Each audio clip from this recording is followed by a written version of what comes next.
Ooh, there's a turtle crossing sign right here. So, forgive me, I'm eating my breakfast. But we are in southern New Jersey going to visit our friends Chris and Casey Leone at Garden State Tortoise. And we were just remarking how amazing it is that they really live in a place that is so turtle friendly and so turtle heavy. There's turtles everywhere. Every time we come here, we see turtles crossing the road. And right now we're about to pull in, but also we're looking for turtles on the road as we do that. Pretty cool. Hi. How are you? Better now. Happy to see you. Happy to see you. I want to eat it. You're looking at like the only two that there are.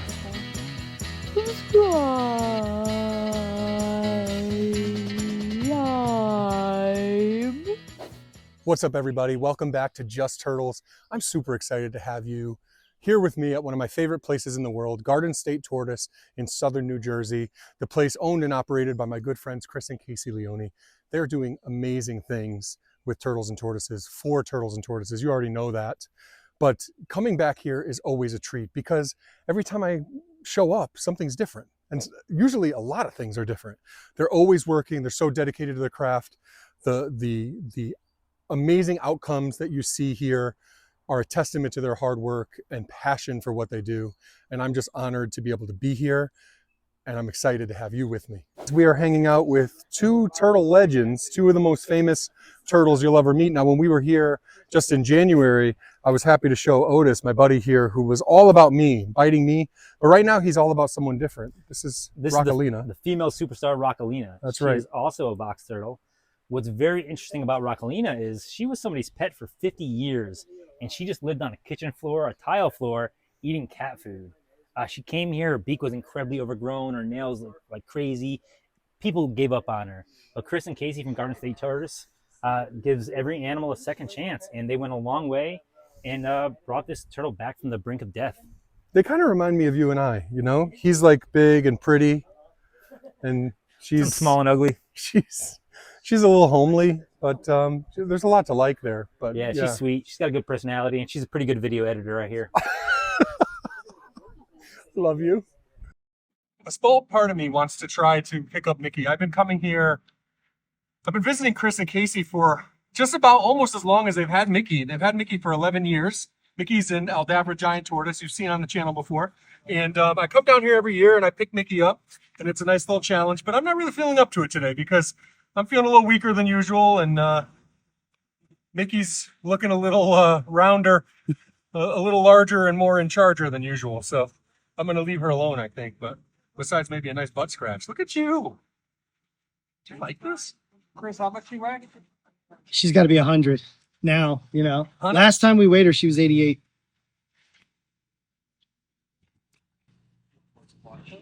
There it is. Oh, okay. I said I wasn't going to do it, but I'm sure she doesn't love this as much as the butt scratch. Let's just come down here, you know, every summer and make it a tradition to just give myself a sports hernia for fun. Why not? Love you. So Chris, we're here in the nature building, and we're checking out some new toad ranch situations you have here that are different than the normal toad ranch enclosure that you use. Tell me about these things. These are their tortoise tables, and it's kind of funny that we never thought to do these before because they're tortoise tables and we're tortoise people, right? You know, natural fit. Yeah, it's a natural fit, and it's something that was really interesting to highlight for them too, because a lot of people think that these things are eyesores. You know, if I built it, it would be an eyesore, but because I didn't, it's beautiful.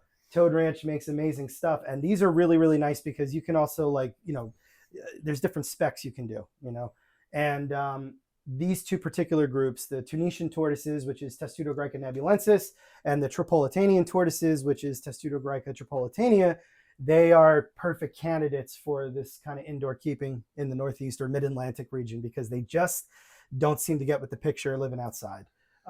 It's also tough just the transition too, you have to imagine, because a lot of these are wild caught. The Tripolitania, there's only been 2 hatchlings ever produced. That we know of. The subspecies is brand new. Nebulensis is barely ever produced, right? Right, yeah. They're another one that's, you know, virtually been unknown to the US, because within the hobby, a lot of these collectors and dealers that bring in the different spur thigh or Greek tortoises, they slap a label on them. This is a golden Greek, this is a Tunisian, this is an Ibra, and when in fact none of them were ever labeled correctly. They're often going by a color or a place that they're found, and trying to figure out the specifics behind how to keep them, how to propagate them and keep them around so that they can further their species. Like you were saying, the first 2 that have been produced, is amazing. But, you know, even though they're spur-thighed tortoises, they're vastly different in their care and tolerances than to something like an Ibra or an Armenian or you know, some of the more hardy spur-thighs that come from what's called the Eastern clade. These are the Western clade, and they're just far more sensitive animals. And these toad ranch enclosures in a more controlled setting, a building like this, seems to be the way to go. The work that people like Chris are doing is so important, because these animals really are, like, their lives need to matter and mean something. They've come in, they've been imported already, they're here. It's important that people keep them in groups and are not mixing them with other subspecies and unknown animals and that sort of thing, and that they really figure out how to get them settled so that they can produce the next generation of tortoises, and they can be here to stay. Otherwise, all of these importations and really the suffering that's happened with a lot of animals over decades, with these ones more recent years, because these have not been necessarily imported in as large numbers as other Mediterranean and European tortoises. It has to matter, and that's why the work that you're doing is so important. I love to see it. It looks great. It is very important, because these subspecies, these localities that are set up a certain way because of nature, they're virtually becoming lost in the captive sector across the globe. People aren't taking the time to learn that there are differences. And, you know, we obviously, genetics takes paramount in knowing the truth behind what something really is, but these absolutely can be visually identified. And, you know, it takes a long time. It takes a very trained eye to do so, but it's important. It's important to keep, you know, these are Tunisians, these are Tripolitanians. Even though they look very similar, they are in fact different animals, and that's how they're treated. I love it. This is what we need. People need to understand that there should be some pressure and urgency to do this and do it the right way. And I'm very glad that you are one of the people doing it. I'm glad you used the word urgency, because I think there is an urgency for it. You know, there are importations of a lot of these animals happening right now, and they're just being thrown into the same bins. And not only are they catching diseases from each other, but the ones that do survive are crossing and creating hybrids, and there's no place for hybrids. And we've seen it with other species, other testudo, like Egyptians. If we blow it during the times of importation, and we don't ensure that we have genetically diverse animals in captivity, then the door could close and that's it. So we've had an opportunity, and we need to make sure we do everything we can, because, you know, we've seen now, because of human activities, we are losing turtle and tortoise species. We need to act with urgency. Yeah. Hey, so we spent all morning with the northern dimeback terrapin, the nominate species, Malaclemys terrapin. But we're back here at our friend Chris's house, and I want to show you one of its most southern cousins, the Malaclemys terrapin macrospelota, or the ornate dimeback terrapin. But not just any, this is a very special one. This is if you can't tell, an albino dimeback terrapin. And what terrapins are really known for are those like beautiful patterns all over their body. But when you see this albino one, it's pretty spotless entirely. Now, these will happen naturally, but I believe this one, I could be wrong, but this one's probably captive bred. And just such a cool animal. I've kept most of the subspecies, but ornates specifically have been the meanest ones that I've come across. This one right here, though, is literally a puppy dog of the turtle world. I don't know anyone that get bit by this thing, because look how just chill this thing is. I have been bit. You've been bit. But look, man, this thing wants nothing to do with me. I'll even I would hope so. Nope. Thanks. You're pretty. Talk to you later. On the subject of Greek tortoises or spur-thighed, that's the Testudo graeca species complex. This is a very interesting subject. This animal represents a very famous Greek tortoise in the hobby that some of you might come to know as the golden Greek tortoise. Well, let me tell you, this is the reason why you don't call them golden Greeks, because this is through and through the exact same species, which is Testudo graeca terrestris, more commonly and correctly known as the Mesopotamian tortoise. And you'll see that this animal is almost virtually black. And that's because variation persists across all testudo populations in nature. The golden Greeks are absolutely no exception to that. And the reason they are called golden Greeks is simply from collectors, dealers, importers, and exporters. They slapped that common name on them because the vast majority of the ones being collected were in fact gold, yellow, or orange, and those would sell better in the hobby. This animal is just as cool. She's beautiful in her own way. And yeah, there you go. There's your golden Greek. We are sweaty messes right now because we've been outside Yeah, we are gross. doing all sorts of stuff, turtle-related stuff, which is always fun. But right now, Mark De Silva and I are here hanging out with a very special tortoise. What type of tortoise is this? This is the Tripolitania Greek tortoise. Yep. And it's a new subspecies. It is. It's just newly described, and this is just an amazing species. Yeah. And I was in here talking with Chris Leone, who's like the testudo guru in the United States, or one of the top leading experts on testudo, the genus testudo, which these are a part of as being Greek subspecies. However, why then would I be talking to you? Because I'm the lucky one that is the very first person to actually breed and incubate and hatch this species. Yeah, and right now you're the only person, Yeah. right, in the world, because this As is far as we know, yeah. right. This is a newly described subspecies. Yeah. You're the only person in the world who's actually produced them. You hatched two last year. Yeah. Yep. And I think, first of all, congratulations. Thank you. And I see the work that you put in, so I know how hard you work at all this. And I just want to say right now for everyone, I'm very proud of you, very proud to know you.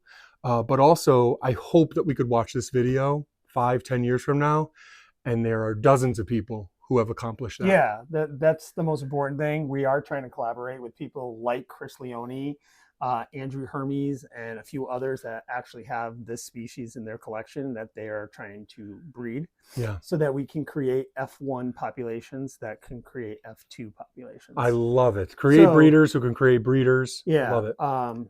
Ideally, we really don't want these animals coming into the country, not because I don't want people to have them. It's because they don't do well in captivity. They take a while to adjust, and it just sucks. The mortality rate is too high. So being and having captive bred animals is going to make all the difference in the world for this species. I love it. Subspecies. Sorry. I was going to correct. Subspecies. Yeah, it's complicated, but yeah, it is a new subspecies, and they're so lucky to have found you, and I appreciate you just sharing a moment with us to just bask in the immediate glory of what you're doing, and I hope that your success is sustained and ongoing, and also grows to impact other people, and most importantly, to positively impact this amazing, beautiful, small, enigmatic new subspecies that was just described. Thank you, guys. Well, it happened again. By now, you've heard me jokingly refer to southern New Jersey, or South Jersey as we call it, as North Florida. The reasons for that are plenty. For example, my dear friends Leones live up there. So I'm always talking about coastal South Jersey. In addition to that, the substrate there, or the ground, is naturally very sandy, and the temperatures are very warm. It's a great place to be for a turtle or tortoise, and I think one of the main reasons that the Leones have been so successful rearing as many turtle and tortoise species as they have. The fact that it's hot, though, doesn't come without an occasional concern. For Kevin and I, we were in our glory on that trip. I think everyone could see that in the footage that we shared. It's certainly obvious. But it happened again. The intense heat of the South Jersey sun made our microphones malfunction. We captured some incredible footage, too good to pass up, so we're going to show you what we have here, with some background music and voiceover. I really enjoyed my time with Garden State's giants on this day. For perhaps the last time ever, I picked up Mickey, the giant Aldabra tortoise, who I've known since she was just a hatchling. Next year, I'll be older and weaker, and Mickey will just be, well, bigger and heavier, and I don't know that I'm going to be able to pick her up again. It's likely this was the last time. I was also able to get down face-to-face with the young Galapagos tortoises that came to Garden State Tortoise from John Heidecker and the amazing team at 3J's Tortoise Sanctuary. These tortoises were so personable. I got down on the ground face-to-face, and as I was speaking with one of them, the other got jealous, kind of noticed what was going on, and came over to investigate. It was really cool. I mean, yeah, they probably just wanted whatever food they thought I had, but it's still a cool experience that's likely to stay with me for a really long time. Next up, I had my chance to chat with my friend Hayden Smith from State 48 Turtle and Tortoise, an awesome YouTube channel. If you haven't checked him out, be sure to do so. Hayden came all the way up from Arizona to New Jersey to visit some turtle breeders and YouTubers. And he didn't come empty-handed. He brought along 2 gorgeous animals that he gifted to Chris, Casey, and their girls. They were so excited to receive those animals, and I was so excited to interview him for the channel. Not just because of the amazing little tortoises that he brought from the Otis, but also just because of his skills in front of the camera. Again, if you check him out on YouTube, you'll see what I'm talking about. He's a natural. Now, these animals that he brought, these are albino sulcata tortoises. You know this species well. We all do. We've highlighted them many times on our channel. They're the 3rd largest species of tortoise in the world. They live in Africa and are actually critically endangered in the wild due to their use in the wild bushmeat trade. In captivity, however, they're bred quite commonly now, so much so that it's actually starting to become a real problem. Albino animals like this, however, are highly sought after. It's so amazing to see such a familiar face, but with bright red eyes like this, staring back at you in the sunshine. Hayden has become a good friend.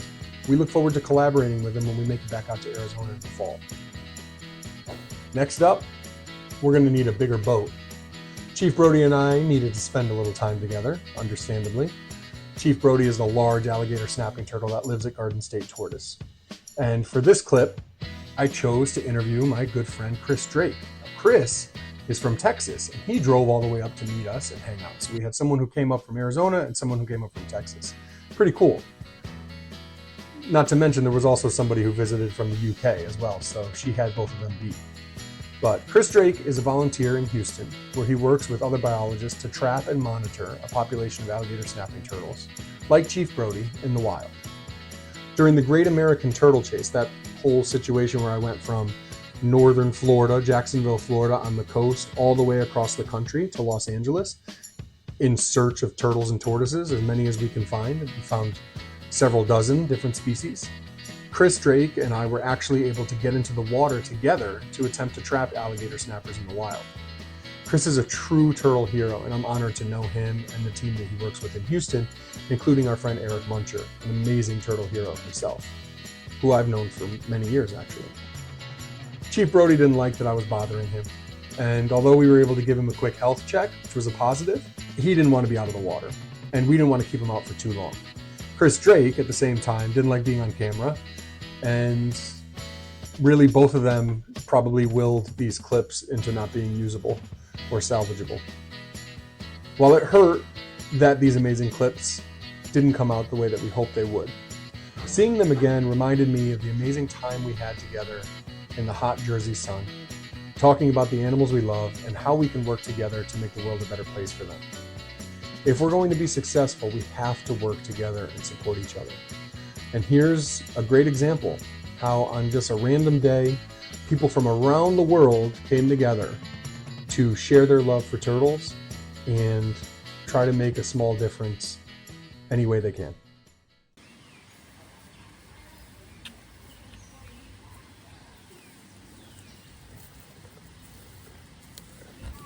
I'm so excited to be here at Garden State Tortoise, one of my favorite homes away from home, with one of my favorite people in the world, Chris Leone, one of my absolute best friends.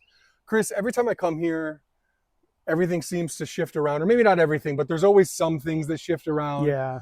You are so creative, so hardworking, so dedicated to your craft. Thank you. It's always amazing to see. Thanks, man. Yeah, thank you. And right now we're standing right in the middle of, I guess what I should call Testudo Central. Testudo are Mediterranean tortoises, a lot of really iconic, well-known species in that genus. And that's a genus that you've really dedicated a large portion of your life to for a long time now. Yeah. Tell me about that. Why Testudo? I mean, you know the story, but in 1991, my grandmother gave me a baby Western Hermann's tortoise. And that was, I already loved turtles at that point, but I knew box turtles and red-eared sliders and painted turtles. But when she gave me that animal, something else happened. Yeah. And that's what kind of put me into, the path that I would take with the animals. And we keep, more than 50 different species of turtle and tortoise here. But the Testudos have always been my passion, and it's definitely nostalgic. It goes back to that moment, but they also make a lot of sense here. They can, for the most part, the vast majority of the species and subspecies can live out here year round. Yeah. Never have to see a day indoors in their life, which I find is important. You know, there are some, like the Tripolitanian tortoises and the Tunisian tortoises, that just don't do well out here because of our subtropical summers, and because they probably can't tolerate a winter. But they're very prolific out here. They get plenty of sunshine. They deal well with the seasonal changes that brings out triggers in them to behave in natural ways. You know, they know when the season is declining, the days are getting shorter and cooler, and they start preparing for brumation. They wake up at a decent time, you know, usually in March. So they're not asleep for too long here. In the UK, that's a big problem. One of the things that we got to see over there was they have to really install these crazy big state-of-the-art greenhouses because the animals can't hibernate for 6 months out of the year and remain healthy long term. Right. They start suffering from things like follicular stasis, and you know, everything happens slowly with the animals, so nobody even realizes that this is happening until it's really too late. But here, you know, in any given year, even in a bad year, they're really only out for tops just under 4 months that they're actually sleeping for. Most of the time it's only like 3.5. You know, they'll start popping up on those milder days, and even though they're not fully active, they're exposing their bodies to the sun. They start developing that reproductive cycle at a normal time period, similar to what they would in Europe or even North Africa, where some of them come from. But I love the variety of them, you know, even though they're all the same genus, the same family. I love that. And it's similar to box turtles for me. All the different terrapine species and subspecies are another big passion. But I just have enjoyed them through and through, and I'm utterly obsessed with the specifics behind their anatomy, their taxonomy, their natural history, their captive care, you name it. You know, I never get bored reading about it, and I get to experience it every day here because of what we've done for them. You know, absolutely.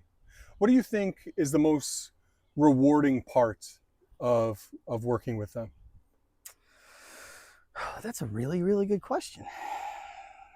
And we're going to go to a commercial break so I can think about that. No, kidding. Wow. The most rewarding, I got it.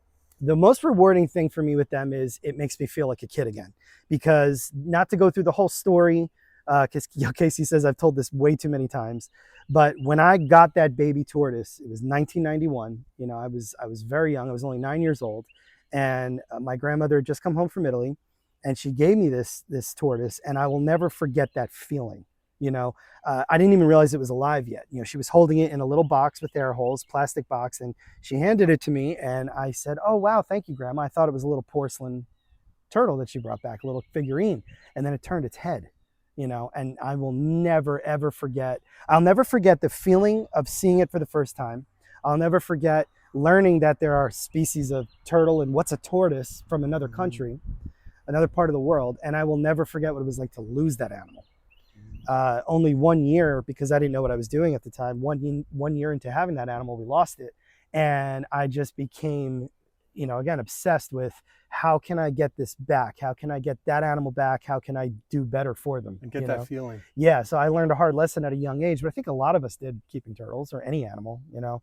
And it made me a better person, you know, for them and what I'm able to do for them now. And even before we had this place and any of our successes, you know, I was always making sure that we did what we could for the animals, you know. Totally. And that's, I think, the most rewarding thing about it is they make me feel like a kid. I never get tired of just nerding out on them. You know, anytime I get peace and quiet to just pick one up and just stare at it, you know. And if you're a turtle person, you know what that's like. You said so many things that really struck a chord with me.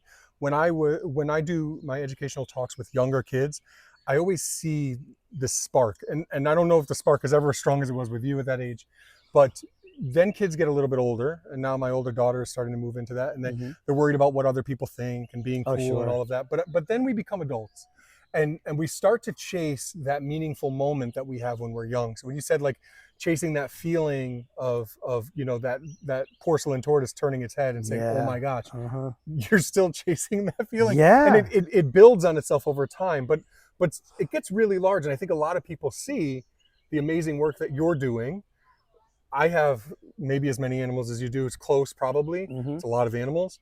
And we are both people who specialize, but we also have a lot of stuff. Yeah. So it's a little bit of both, which I wouldn't recommend.